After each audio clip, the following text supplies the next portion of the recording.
In today's video, I'm gonna be showing you how to change your Instagram account phone number. Go to your Instagram and go to your profile. From profile, you have to tap on this menu icon, then tap on account center. In account center, under account settings, you have to tap on personal details. In here, tap on contact info. And here you get your added phone number. Just tap on your current number here. Then tap on delete number. Tap on delete.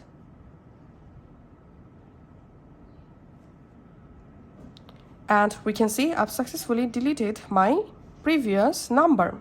Now it's time to add our new number. So just tap on add new contact. Tap on add mobile number. And here select your country code by tapping on change. And then tap on this number field and just go ahead and write your number.